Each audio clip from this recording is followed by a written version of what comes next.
Assalamualaikum warahmatullahi wabarakatuh. Perkenalkan, nama saya Dr. Fauza. Saya akan menjelaskan tentang patogenesis atherosclerosis. Oke.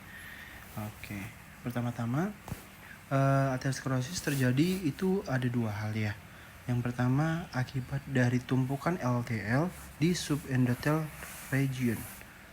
Ya. Jadi LDL itu apa? LDL itu adalah lemak.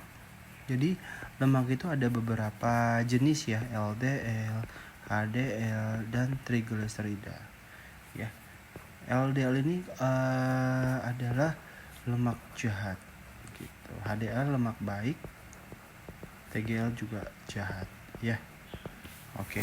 Jadi tumpukan LDL ini ada di subendotel, di bagian subendotel, gitu.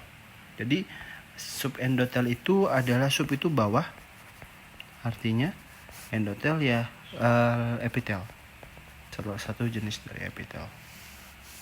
Jadi ini pembuluh darah. Jadi ini lapisan pembuluh darah terdiri dari epitel selapis pipih atau simple squamous epithelium.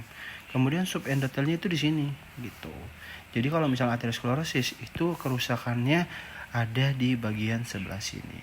Oke.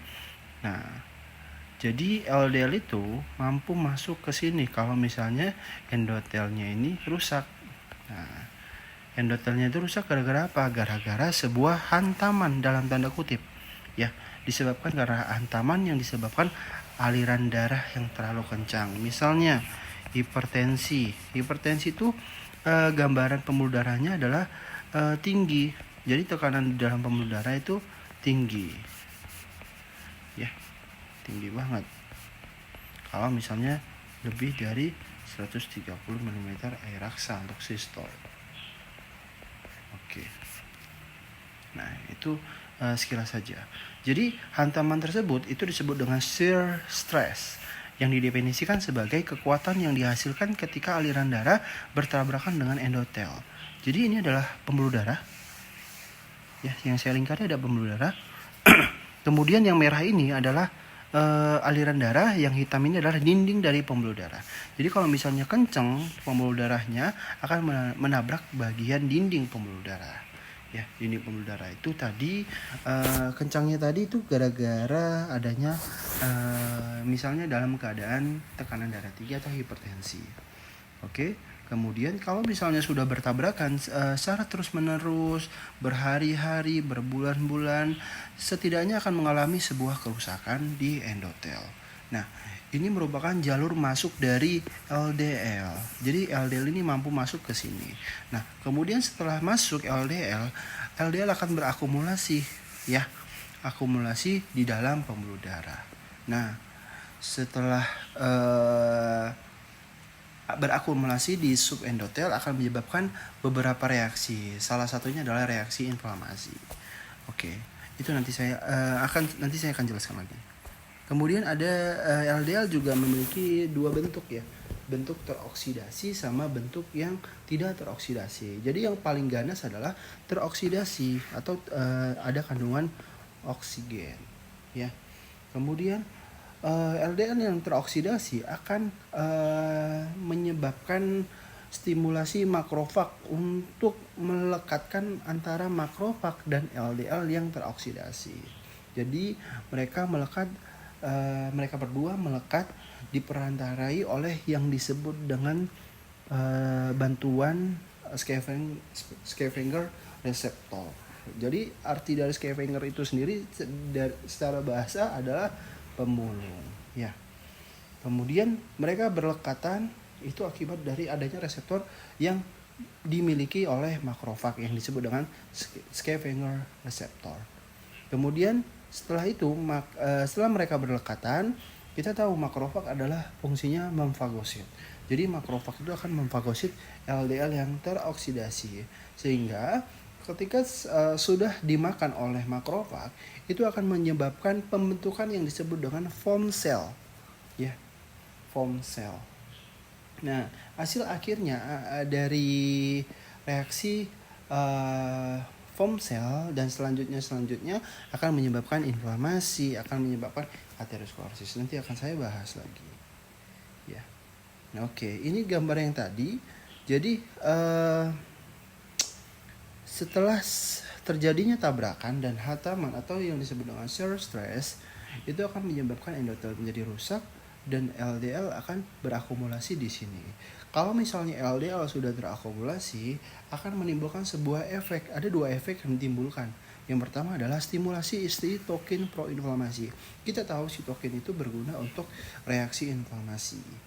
Jadi kalau misalnya ada inflamasi di sini, akan menyebabkan di sini tuh menjadi bengkak. Ya, kita tahu inflamasi memiliki beberapa aspek, yaitu salah satunya adalah tumor. Ya, tumor itu kan artinya bengkak. Jadi terjadilah pembengkakan di permukaan pembuluh darah atau permukaan dari endotel. Oke. Kemudian sitokinnya apa aja? Yaitu sitokinnya macrophage migration inhibitory factor yang berguna untuk menghambat makrofag atau sel darah putih untuk ke lokasi tersebut, dan sitokin lainnya adalah tipe 1 interferon. Ya, tipe 1 interferon ini bersifat atau disebut dengan pleiotropic sitokin. Jadi pleiotropic sitokin ini dia memiliki beberapa efek. Dia memiliki beberapa efek. Ya, jadi efeknya itu adalah inflamasi, kemudian terjadinya recruit imun atau recruit dari makrofag, kemudian tumor genesis, kemudian sitokin. Kemudian kalau misalnya LDL yang sudah ada di dalam pembuluh darah, ini akan menyebabkan produksi nitrit oksida jadi terganggu. Normalnya endotel yang sehat dapat memproduksi nitrit oksida yang berguna sebagai vasodilatasi pembuluh darah. Ya, jadi kalau misalnya vasodilatasi pembuluh darah, otomatis darahnya itu akan menjadi lancar. Tetapi kalau misalnya nitrit oksida itu tidak dihasilkan, otomatis pembuluh darah yang bengkak tadi itu tidak bisa alirannya bakalan menjadi makin sempit karena tidak ada proses dari vasodilatasi. Ya, kalau misalnya nggak bisa vasodilatasi, kemudian di sini ada bengkak dan akan menyebabkan makin sempit.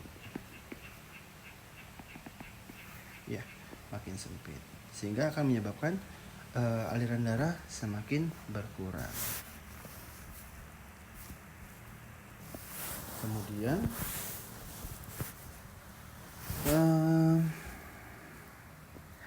sel otot polos. Jadi di dalam pembuluh darah itu memiliki beberapa lapisan. Ya, ada lapisan tunica intima, tunica media, kemudian tunica adventitia. Kemudian kalau misalnya sudah ada LDL di dalam subendotel, kemudian LDL tersebut dimakan oleh makrofag dan menyebabkan pembentukan dari foam cell, akan menstimulus sel otot polos tersebut menjadi aktif, dan sel otot polos tersebut akan bergerak dari tunica media atau lapisan tengah menjadi ke lapisan bagian dalam. Ya, lapisan bagian dalam adalah lapisan yang di dekat dengan aliran darah. Ini intima, ini media, ini adventitia. Ya, ini lapisan vaskular. Oke. Kemudian di intima, sel otot polos akan berproliferasi.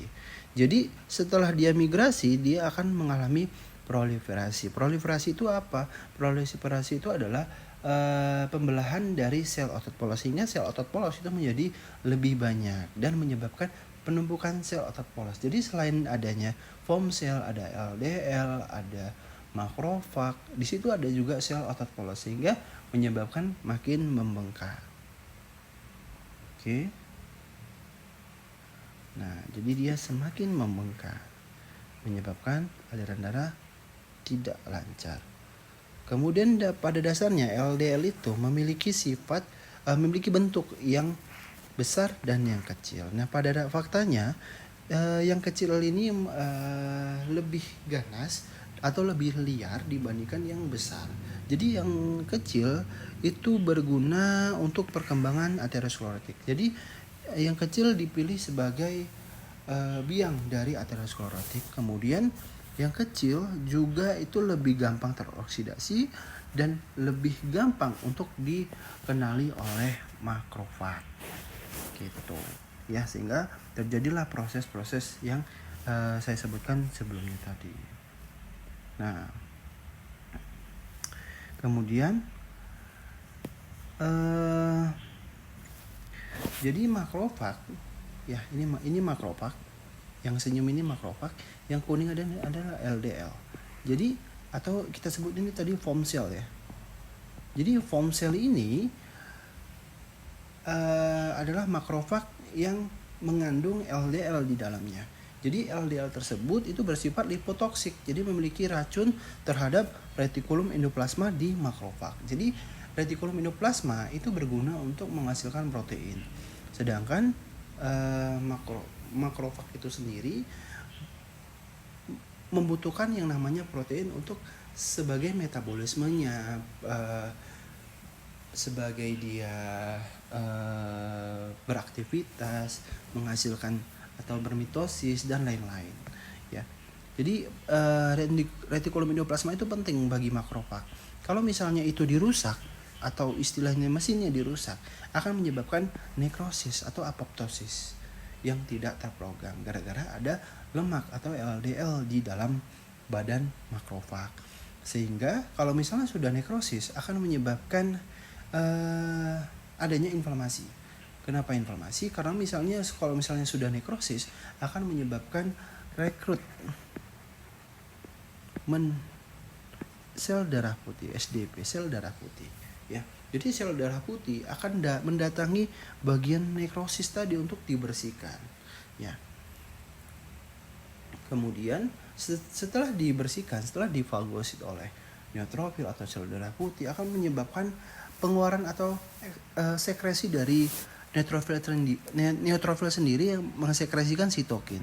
Sitokin itu menyebabkan inflamasi gitu ya. Jadi akan bengkak lagi. Nah, liquid neutrofil yang tadi akan memfagosit sel yang nekrosis, dan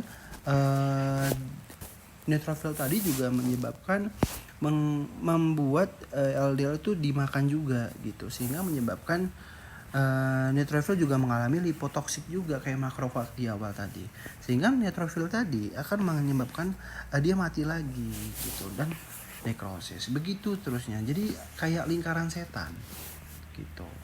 Nah, kemudian ini kita ibaratkan adalah plak ya, plak yang sudah matang. Plak itu adalah benjolan tadi yang ada di pembuluh darah. Jadi sudah mengalami pembesaran, inflamasi dan lain-lain. Kemudian kalau misalnya sudah terlalu besar, plak tadi akan menyebabkan ruptur ya. Ruptur ini juga ada di dalamnya ada kandungan pembuluh darah. Jadi kalau misalnya sudah ruptur, itu akan memicu terjadinya proses trombosis atau upaya tubuh untuk menghentikan perdarahan.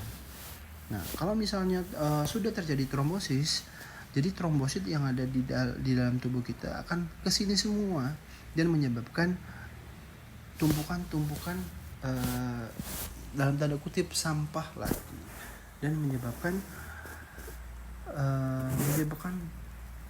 benjolan atau aterosklerosis di pembuluh darah. Jadi banyak peran dari patogenesis ini, mulai dari LDL, mulai dari inflamasi itu sendiri, mulai dari sel-sel yang nekrosis, mulai dari trombosis. Jadi banyak yang terlibat gitu. Oke, mungkin itu saja yang bisa saya sampaikan. Lebih kurang mohon maaf kalau misalnya ada salah kata, tolong dimaafkan. Akhir kata saya tutup. Assalamualaikum warahmatullahi wabarakatuh.